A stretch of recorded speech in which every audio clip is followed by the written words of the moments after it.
उसका बाद यहाँ में उसका बाप का नाम लिखा है लेट चो पुक मैन, ये क्या है। और यहाँ और एक एसटी में लिखा गया है चोनामेन का सन ऑफ लेट चो पुक गुहाइन, 2 एसटी है उसका।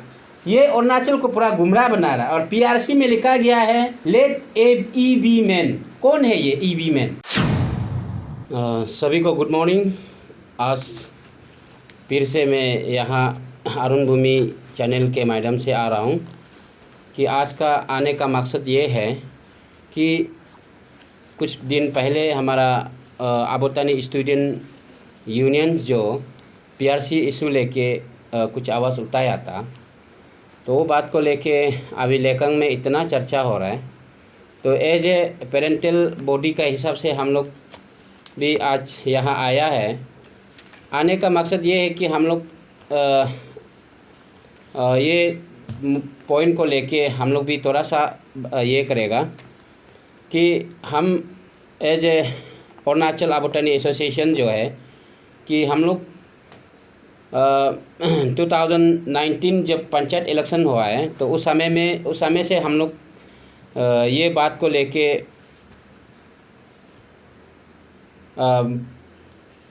गवर्नमेंट को क्लेम किया है कि नॉन एपीएसटी को पंचायत में राइट नहीं देना है। तो वो बात को लेके हम लोग ने 2019 को 20 को एक पीएल भी फाइल किया था। तो फाइल करने का बाद कोर्ट से ये हम लोग को वर्डिक्ट दिया है कि जो 2013 को जो चला गया उसको आप लोग नहीं बोलना है, और 2021 में जो इलेक्शन होने जा रहा है उसको रिप्रेजेंटेशन देके कंट्रोल करो, मना करना है, उसको राइट नहीं देना है बोल के हम लोग पूरा डिस्ट्रिक्ट को घुमा है। जैसे कि चंगलंग है, नामसाई है, ऑल डिस्ट्रिक्ट को हम लोग ने सर्कुलेट किया था, एप्लीकेशन दिया था।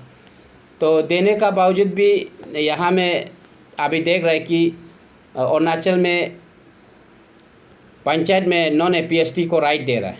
तो गवर्नमेंट का ये कहना है कि पीआरसी इशू को उन लोग बंद कर दिया। तो पीआरसी इशू को चलो बंद कर दिया, उसको हम लोग मानता है, लेकिन पीआरसी इशू को बंद करने का कोई वैल्यू नहीं है।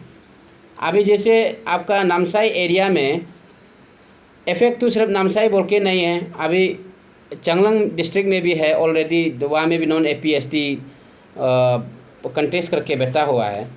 तो नामसाई डिस्ट्रिक्ट में तो ऐसा है कि अभी लैंड अलॉटमेंट भी दे रहा है, सिर्फ पंचायत में राइट नहीं दे रहा है। पंचायत का साथ में लैंड अलॉटमेंट दे रहा है, माने तो पीआरसी का कोई वैल्यू नहीं है, नंबर 1। तो अभी ये जो है नॉन एपीएसटी को किस लिए राइट दे रहा है बोल के हम लोग पंचायत को एक आरटीआई किया था, स्टेट इलेक्शन कमिश्नर को आरटीआई किया है। तो उसका कहना है कि जहाँ में ऑर्डिनरी रेसिडेंट है वो उसको पंचायत में राइट मिलता है। तो ऑर्डिनरी रेसिडेंट का बात को हम लोग डिटेल अभी तक ये कर रहा है कि ऑर्डिनरी क्या है। ये ऑर्डिनरी को उन लोग बोलता है कि हमारा इंडोजिनस अंदर में आता है कि दूसरा डिस्ट्रिक्ट से दूसरा डिस्ट्रिक्ट जो सर्विस वाला चला जाता है उन लोग के लिए माने ऑर्डिनरी रेसिडेंट जो बनाया गया है। लेकिन यहाँ में देख रहा है कि उन लोग ऑर्डिनरी बात को लेके नॉन एपीएसटी को यूज़ कर रहा है नामसाई में। और स्टेट इलेक्शन कमिश्नर जो हम लोग को ये रिप्लाई दिया है कि पंचायत में आपका अरुणाचल जो ये जो ऑर्डिनरी रेसिडेंट जो है नेगेटिव है, तो नेगेटिव होने से अरुणाचल अंदर में आपका ये West Bengal eastern frontier regulation 1873 में ऑलरेडी लिखा हुआ है कि यहाँ में कि नॉन एपीएसटी को राइट नहीं मिलना है, कि सिर्फ यहाँ का ऑर्डिनरी आदमी को लोकल सेल्फ गवर्नमेंट के लिए राइट मिलना है। तो ये बात को लेके हम लोग अभी भी स्टेट गवर्नमेंट को ये ऑर्डिनरी वोट को लेके अभी भी क्लियर मांग रहा है कि ऑर्डिनरी रेसिडेंट क्या है। उन लोग अभी तक हम लोग को रिप्लाई नहीं दे रहा है कि ये ऑर्डिनरी रेसिडेंट का बात को लेके हम लोग को घुमाया जा रहा है। और स्टेट इलेक्शन आपका आरटीआई कमिश्नर में भी हम लोग 1-2 बार हियरिंग हुआ है कि उसमें भी अभी तक रिप्लाई नहीं दे रहा है।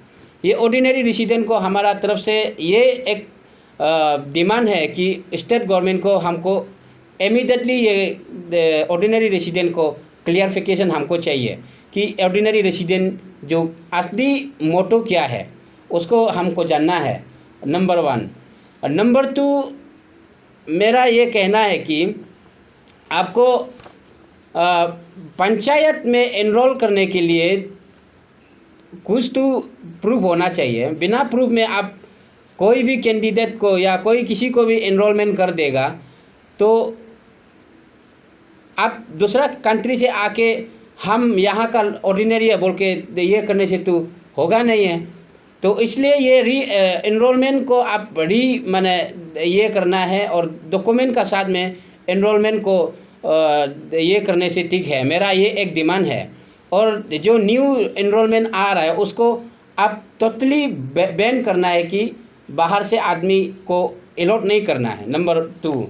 उसका बाद और एक पॉइंट है कि अभी जैसे कि पंचायत इलेक्शन जो हुआ उसमें हम लोग ने ये मांगा था कि पंचायत में आप नॉमिनेशन पेपर का साथ में हम लोग ये किया है, वहाँ में चेकलिस्ट का हिसाब से जैसे कि दूसरा डिस्ट्रिक्ट में पूरा चेकलिस्ट दिया है। जैसे पापम पारे अंदर में यहाँ में चेकलिस्ट दे के कैपिटल डीसी जो मांगा है कि यहाँ में शेड्यूल ट्राइब सर्टिफिकेट चाहिए, कलेक्टर सर्टिफिकेट चाहिए और प्रूफ कोई भी अटेस्टेड क्लास 10 पास बर्थडे सर्टिफिकेट, इस तरह का मैंने डॉक्यूमेंट मांगा। नामसाई में तो कोई भी डॉक्यूमेंट मैंने अप्लाई नहीं किया। आपका यहाँ में नॉमिनेशन पेपर सिर्फ लिया है, फॉर्म फिलअप किया, बस ताप दिया और आपका पार्टी टिकट दिया, कैंडिडेट बनाया गया। ये क्या कहीं नेपाल से आपका पाकिस्तान से बांग्लादेश से आदमी आके यहाँ में फिलअप करके हम ऑर्डिनरी रेसिडेंट है वो कोई टिकट लेके आएगा, उसको ऐसा ही आपको राइट मिलते रहेगा तो अरुणाचल में कैसे होगा? अरुणाचल तो बहुत डेंजर होने जा रहा है।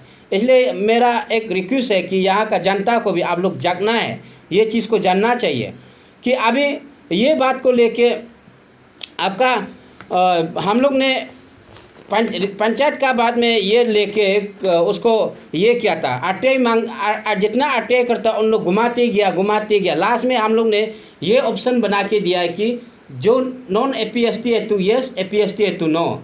तो यहाँ में दिया गया है कि नॉमिनेशन पेपर में सब नॉमिनेशन पेपर को दिया है देने में, लेकिन वहाँ में कोई भी डॉक्यूमेंट नहीं है, किसी का पास में नहीं है। ये क्या चीज़ माने किसने गवर्नमेंट जो उसको बिना डॉक्यूमेंट में एक्सेप्ट किया गया है।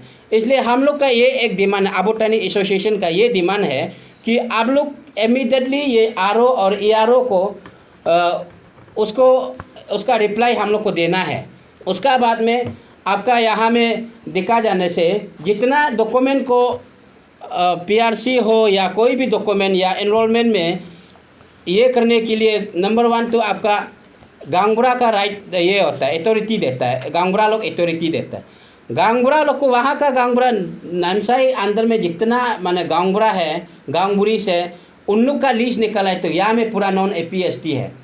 हम लोग उसको भी ऐसे दिया है कि APST non APST yes no, यहाँ में पूरा दिया गया। गांगुरा लोग पूरा नॉन एपीएसटी है, तो गांगुरा लोग पूरा नॉन एपीएसटी होने से अब वहाँ में कौन माने जांच करेगा कि ये कहाँ से आया, क्या है, कौन है। हम लोग का डिमांड ये है कि गवर्नमेंट जो इमीडिएटली ये उसका ये को गांगुरा को भी कैंसिल करना है। उसका बाद में वहाँ का जितना अभी प्रेजेंस जो जीपीएम है, जेडपीएम है, उन लोग को इमीडिएटली कैंसिल करना है। उसका बाद में अभी जो है कि हम लोग का वहाँ का ये को मेरा एक तो ये है कि अभी ताई कामती का बाद में हम कहना चाहता है कि ताई कामती तो को आप मेरा एक डीसीएम से क्वेश्चन है, अब ताई वोट को लगाना क्या ज़रूरी है? ताई जो है कि कामती में रहने में क्या तकलीफ़ है? हाँ, अब जो है कि ये ताई कामती को इसलिए लगाया जा रहा है कि आपका असम में जैसे अरुणाचल में ताई को कामती को एसटी राइट मिलता है, और ताई कामती इसलिए लगाया जा रहा है कि ताई का अंदर में बहुत सा ट्राइब आता है। वो ट्राइब जो कहाँ का है बोलने से असम से आता है। जैसे कि आपका ताई श्याम है, तुरन, ताई पाखे, ताई कामयांग, ताई अहोम, ताई आइटन, ये 5 ताई जो है असम का एसटी है। यहाँ अरुणाचल में उसको राइट नहीं मिलता है, हम लोग उसको भी RTI का जरिया से निकाला गया है। यहाँ में देखिए या सिर्फ ताई कामती को अलॉट है, या ताई ये को ताई श्याम है, ताई पाके, ताई कामयांग, ताई अहोम है, ताई आइटन है। ये लोग को यहाँ में राइट नहीं मिलता है कि ST PRC मिलने के लिए। लेकिन उन लोग का पॉलिसी ये है कि ये लोग को ताई का लेके, ये ताई वोट को लेके पूरा यहाँ में ST देना है, PRC देना, इस प्रकार का उन लोग का पॉलिसी है।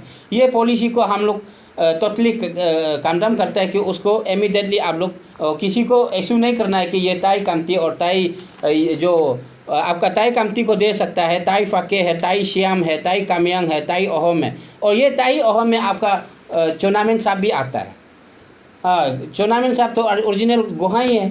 देखिए यहाँ में उसका DCM साहब का एक डॉक्यूमेंट है, वो उसका बाप गोहाई है।